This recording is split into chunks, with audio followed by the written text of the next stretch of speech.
There are two things that I think that great leaders need to have: empathy and perspective. And I think these things are very often forgotten. Leaders are so often so concerned about their status or their position in an organization, they actually forget their real job. And the real job of a leader is not about being in charge, it's about taking care of those in our charge. And I don't think people realize this, and I don't think people train for this. When we're junior, our only responsibility is to be good at our jobs. That's all we really have to do. And some people actually go get advanced educations so that they can be really good at their jobs, accountants or whatever, right? And you show up and you work hard, and the company will give us tons and tons of training how to do our jobs. They'll show us how to use the software. They'll send us away for a few days to get trained in whatever it is that we're doing for the company. And then they expect us to go be good at our jobs. And that's what we do. We work very hard. And if you're good at your job, they'll promote you. And at some point, you'll get promoted to a position where we're now responsible for the people who do the job we used to do, but nobody shows us how to do that. And that's why we get managers and not leaders. Because the reason our managers are micromanaging us is because they actually do know how to do the job better than us. That's what got them promoted. Really what we have to do is go through a transition. Some people make it quickly, some people make it slowly, and unfortunately some people will never make that transition at all. Which is we have to go through this transition of being responsible for the job and then turning into somebody who's now responsible for the people who are responsible for the job.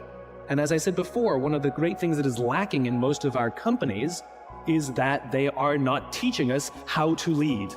And leadership is a skill like any other. It is a practicable, learnable skill. And it is something that you work on. It's like a muscle. If you practice it all the days, you will get good at it and you will become a strong leader. If you stop practicing, you will become a weak leader.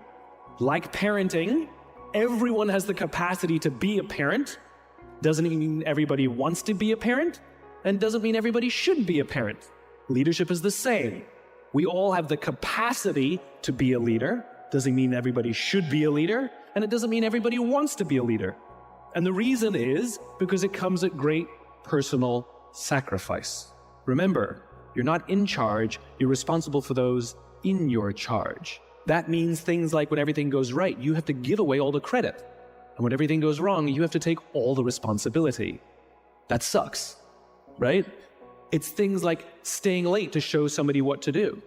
It's things like when something does actually break, when something goes wrong, instead of yelling and screaming and taking over, you say, try again. When the overwhelming pressures are not on them, the overwhelming pressures are on us. At the end of the day, great leaders are not responsible for the job. They're responsible for the people who are responsible for the job. They're not even responsible for the results. I love talking to CEOs and say, what's your priority? And they put their hands on their hips all proud and they say, my priority is my customer. I'm like, really? You haven't talked to a customer in 15 years. There's no CEO on the planet responsible for the customer. They're just not. They're responsible for the people who are responsible for the people who are responsible for the customer.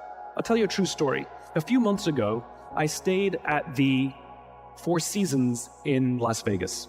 It is a wonderful hotel. And the reason it's a wonderful hotel is not because of the fancy beds. Any hotel can go and buy a fancy bed. The reason it's a wonderful hotel is because of the people who work there. If you walk past somebody at the Four Seasons and they say hello to you, you get the feeling that they actually wanted to say hello to you. It's not that somebody told them that you have to say hello to all the customers, say hello to all the guests, right? You actually feel that they care. Now, in their lobby, they have a coffee stand. And one afternoon, I went to buy a cup of coffee, and there was a barista by the name of Noah who was serving me. Noah was fantastic. He was friendly and fun, and he was engaging with me, and I had so much fun buying a cup of coffee, I actually think I gave 100% tip, right? He was wonderful. So as is my nature, I asked Noah, do you like your job? And without skipping a beat, Noah says, I love my job. And so I followed up. I said, what is it that the Four Seasons is doing that would make you say to me, I love my job? And without skipping a beat, Noah said, throughout the day, managers will walk past me and ask me how I'm doing, if there's anything that I need to do my job better. He said, not just my manager, any manager. And then he said something magical. He says, I also work at Caesar's Palace. And at Caesar's Palace, the managers are trying to make sure we're doing everything right. They catch us when we do things wrong. He says, when I go to work there, I like to keep my head under the radar and just get through the day so I can get my paycheck. He says, here at the Four Seasons, I feel I can be myself. Same person, entirely a different experience from the customer who will engage with Noah. So we in leadership are always criticizing the people. We're always saying, we got to get the right people on the bus. I've got to fill my team. I got to get the right people. But the reality is, it's not the people. It's the leadership. If we create the right environment, we will get people like Noah at the Four Seasons. If we create the wrong environment, we will get people like Noah at Caesar's palace. It's not the people. And yet we're so quick to hire and fire. You can't hire and fire your children. If your kids are struggling, we don't say, you got to see at school, you're up for adoption. So why is it that when somebody has performance problems at work, why is it that our instinct is to say, you're out? We do not practice empathy. What does empathy look like? Here's the lack of empathy. This is normal in our business world. You walk into someone's office, someone walks into our office and says, your numbers have been down for the third quarter in a row. You have to pick up your numbers, otherwise I can't guarantee what the future will look like. How inspired do you think that person is to come to work the next day? Here's what empathy looks like. You walk into someone's office, someone walks into your office and says, your numbers are down for the third quarter in a row. Are you okay? I'm worried about you. What's going on? We all have performance issues. Maybe someone's kid is sick. Maybe they're having problems in their marriage. Maybe one of their parents is dying. We don't know what's going on in their lives. And of course it will affect performance at work. Empathy is being concerned about the human being, not just their output. We have, for some reason, our work world has changed over the past 20 and 30 years. We are suffering the side effects of business theories left over from the 80s and 90s. And they are bad for people, and they are bad for business. Let me give you an example.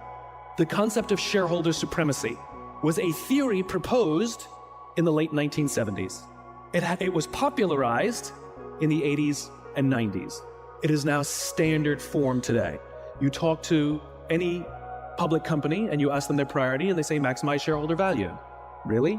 That's like a coach prioritizing the needs of the fans over the needs of the players. How are you going to build a winning team with that model? But that's normal today. We don't even perceive it as broken or damaged or wrong or outdated.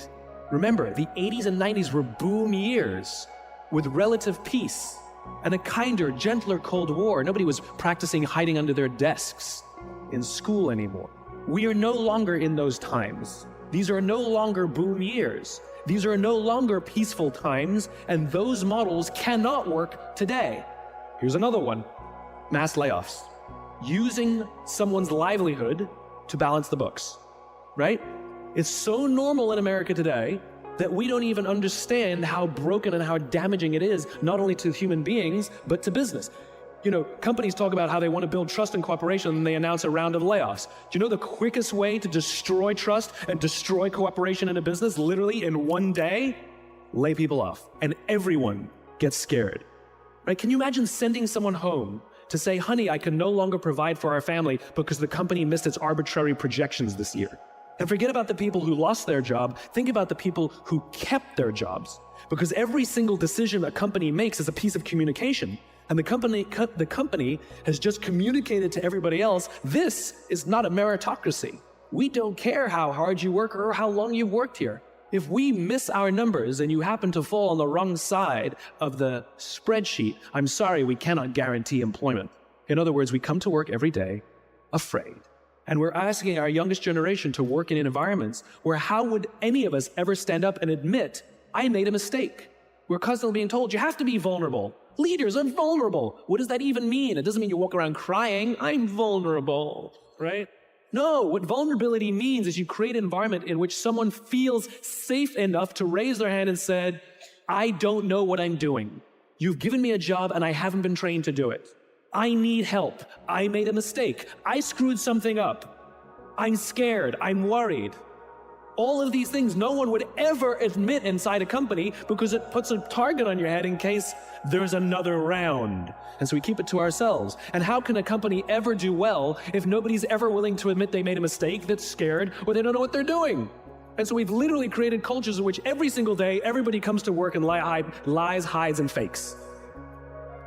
And we're asking our youngest generation to work and succeed and find themselves and build their confidence and overcome their addiction to technology and build strong relationships at work. We're asking them to do this, and these are the environments we've created. We keep saying to them, you're the future leaders. We're the leaders now. We're in control. What are we doing? This is what empathy means.